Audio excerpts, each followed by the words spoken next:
Welcome to Madison City Channel's Know Your Candidates interviews, co-sponsored by the League of Women Voters of Dane County. I'm your interviewer, Maria Spinozzi, and I would like to introduce Justin Williams, running for alderperson from District 15.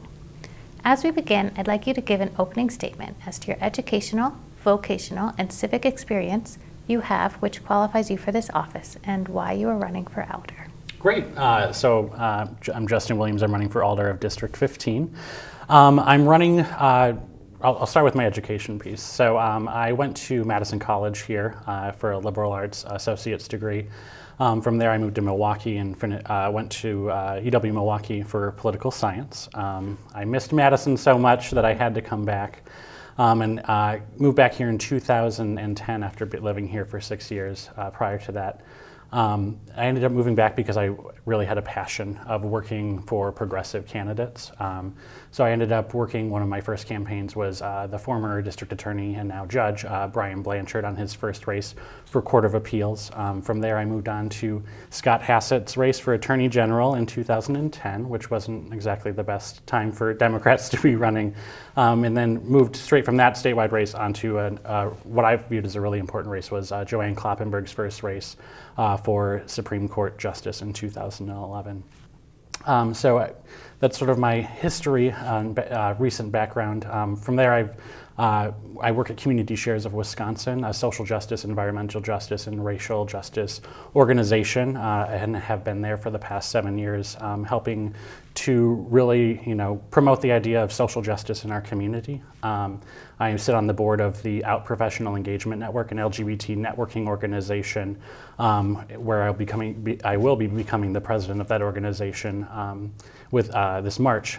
We're looking at becoming more of an advocacy organization, and the board, given my experience, was really inclined to, support me as becoming the president and helping us take this next level. We'll be advocating for the LGBT and other marginalized communities as well. I also sit on the Lake Edge Neighborhood Association as secretary for the past year. That's one of the neighborhoods that is in the district where I'm running, where I've lived in my house for the past 6 years. So I think the reason that I'm running is because, it's my progressive values. My career I've spent giving back to the community, and I'm not done yet. That's why I'm running for this seat, is to, do what I can and stand up for the values of the people in District 15. I'm not a one-issue candidate. I'm working on social justice, environmental justice, and it all sort of ties together with transportation, affordable housing. Okay, thank you.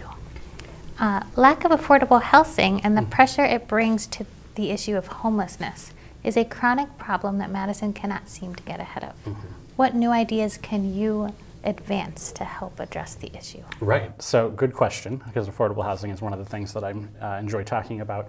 So the city's really facing a housing crisis right now. When I first moved here in 2002, I lived 2 blocks off the square and my rent was $286. I no longer rent, I own my home on the east side, but I have a friend that lives downtown and is paying $1,500 for just his share of rent now. So, in that short time period, things have really changed for this city and as far as affordable housing is concerned. I think what the city really needs to focus on is when we're looking at TIF funding. We've done a great job of providing those funds to developers or institutions that are working at providing affordable or good-paying jobs in the community. I think what we need to look at is when we're designating some of those dollars for developments for businesses, we need to set aside I don't know exactly what amount, but some sort of proportional amount for affordable housing that isn't just on the outskirts of Madison. I mean, when you're talking about, people trying to get out of poverty, they need housing, they need access to reliable, affordable, sustainable transportation, and they need to be close to the jobs where they're working. And I think if we can divert some of that funding not from other projects, but making sure that we're supplying appropriate funding for affordable housing as well, that is one of the things that one of the ways that we can start to really make an initiative of supporting people who are in poverty and making sure that they have housing. Okay. There has been discussion of the policies and procedures of the Madison Police Department. Mm-hmm. What is your perspective on whether any changes are needed in ways Madison Police operate in our community? Sure. So working at Community Shares, we have a number of organizations that sort of focus on this issue, and they have a lot of opinions. I know for myself, there was the OIR report that came out with a number of recommendations that the police department could look at. I think one of those particular things that I was really interested in hearing more about was the citizen complaint reviews and how those are handled. My understanding is that they're currently handled through the police department, but one of the recommendations is that those could be made through an independent reviewer. I think that's important. I think, if there's camaraderie in any job, and that, if I worked with you here, at the station, we would develop a relationship, whether that's a friendship or just work partnership, but you need somebody who has that independent stance and can really just look at the facts in the case or the complaint in this matter, and can make an independent decision that isn't influenced by other issues. Another instance that I've been working on and having conversations with was the LGBT community this past year was talking about not wanting the police department to march in the parade with their uniforms because of the impact that could have with queer people of color in the community. And I understand that, the police department, and not necessarily our police department, but the police department and the LGBT community over the years have had issues, but we've come a long ways between police officers and the LGBT community, and we need to celebrate that. But at the same time, the LGBT community needs to realize that we haven't gotten here on our own. We got to where we are through allyship, and just because we are at a place that's great for us as LGBT people, not necessarily trans people, but we need to be those allies to other marginalized communities, and that's part of what we are looking at Open, where I sit on the board as well. Okay. Many residents perceive Madison to be a divided city, one in which people of color are less likely to thrive than are whites. Do you share this perception, and if so, what might you propose to address this division? Well, I think it's fact, first of all, that to be a person of color in this city is way different than to be a white cisgendered person in this community.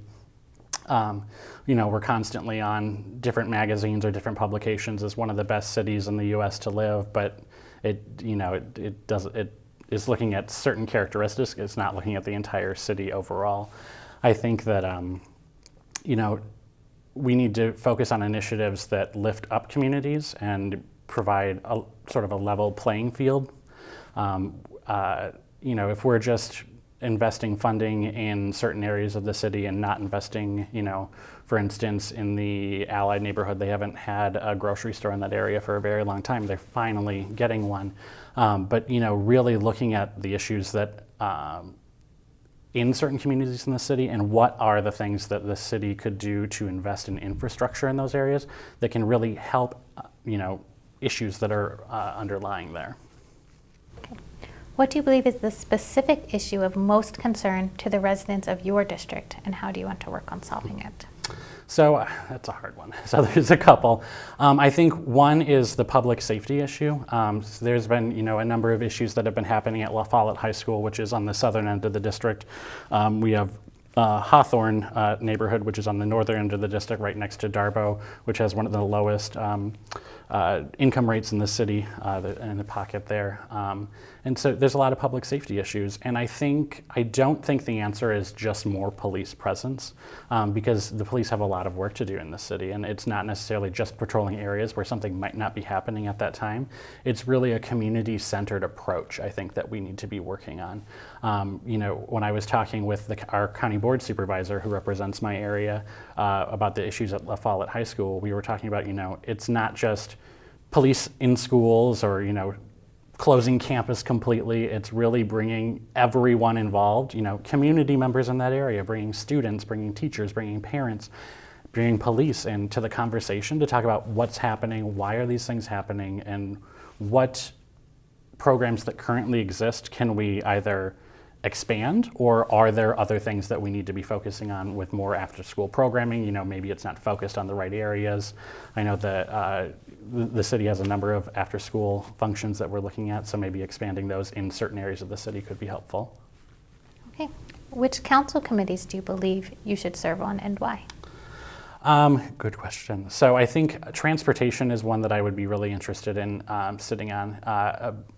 Part of that is because of the equity issues, I think, that that need to be viewed through an equity lens through that committee.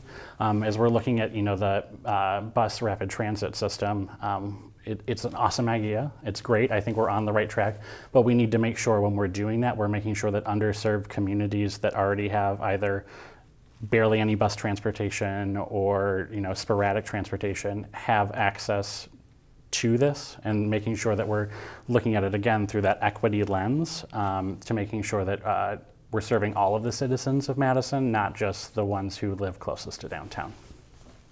All right. What would you like to say to the viewing audience as we complete this interview? So I think what I want to say to the viewing audience is that, you know, I want to represent the community that I'm in. I don't want to represent just a small portion of the district. You know, my experience and my qualifications stand out, I think, above the other candidates. I'm not a one-issue candidate. I want to work with all people in our district for all issues. I know in the Lake Edge neighborhood, a big issue is sidewalks, and one of the other candidates has talked about, you know, really being behind Complete Streets and saying it's not going far enough. Well, I think Complete Streets is a great idea. It's not necessarily a great idea for every neighborhood in the city because it brings up affordability issues. If you're telling, you know, somebody who's on Social Security that they have to pay $7,000 to have their street redone, put in a sidewalk and a bike lane, that's a big hit on them when you have, you know, you're not making that much per year because you're just on Social Security. I think, you know, I'm not a newcomer to progressive values or a newcomer to standing up for my community. I've worked on campaigns, volunteered on many campaigns, and you know, show up regularly to the voting booth. And I think that's what people need to look at, is making sure that the person that they're voting for stands up for their values and has been there and fighting the fight this entire time as well. I want to thank Justin Williams for speaking with us and the viewing audience for taking the time to know your candidates. As with every election, please vote. On behalf of Madison City Channel and the League of Women Voters of Dane County, I thank you for joining us.